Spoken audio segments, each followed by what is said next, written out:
अपनी दूसरी बेटी को बड़े घर में मत ब्याहना पापा। दिल छू लेने वाली कहानी।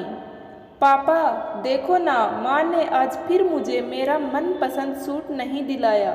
बाजार से आते ही मानसी ने मचलते हुए अपने पापा से शिकायत की। ओहो रमा, तुम भी ना दिला देती बच्ची को उसका मनपसंद सूट। गुप्ता जी ने अपनी पत्नी से कहा। रमा ने कहा, अच्छा जी, कैसे दिला देती? एक ही तो बेटी नहीं है आपकी। अगर इसे दिलाती तो छोटी का मुँह फूल जाता, और फिर महीने का बजट उसका क्या? अरे मेरी लाडो बिटिया, तू चिंता मत कर, तुझे ऐसे बड़े घर में ब्याहूंगा कि वहाँ तुझे किसी चीज़ की कोई कमी नहीं होगी। राज करेगी मेरी बिटिया रानी। गुप्ता जी ने मानसी को लाड़ लड़ाते हुए कहा। किसी बड़े घर में ब्याहने का सपना लेकर ही मानसी बड़ी हुई थी। सुंदर और सुगढ़ तो वो थी ही, अच्छे अच्छे घर से उसके लिए रिश्ते आने लगे। एक दिन जब वह पास शहर के अच्छे बड़े घर से रिश्ता आया तो गुप्ता जी को लगा कि उनकी तलाश पूरी हो गई।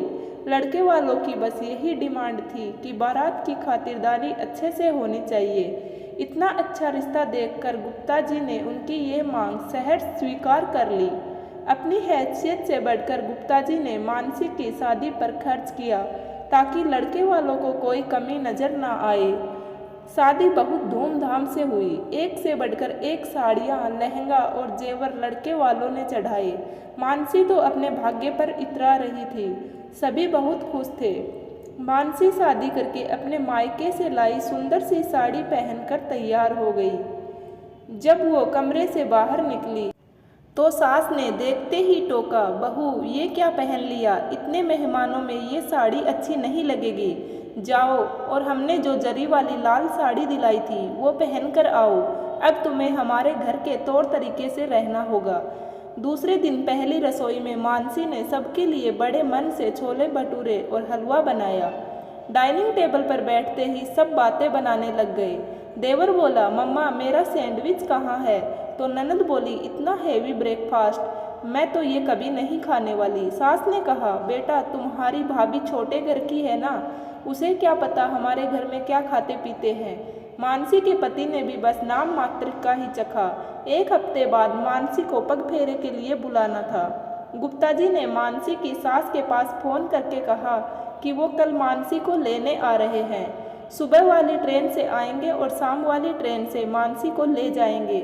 ये सुनकर मानसी की सास ने गुप्ता जी से कह दिया कि समधी जी आप तकलीफ मत करना, हम मानसी को गाड़ी से भिजवा देंगे। बात करने के बाद मानसी की सास ने मानसी से कहा, सुनो बहू, इस बार तो हम तुम्हें गाड़ी से भिजवा देंगे, लेकिन अपने पापा से कह देना कि अगर तुम्हें लेने जाना हो तो गाड़ी लेकर आ जाए। हमारे घर की बहू इस तरह ट्रेन में नहीं जाएंगी। मानसी बेचारी चुपचाप उनकी बातें सुनती रही। अगले दिन मानसी गहनों से लदी हुई अपने मायके पहुंच गई।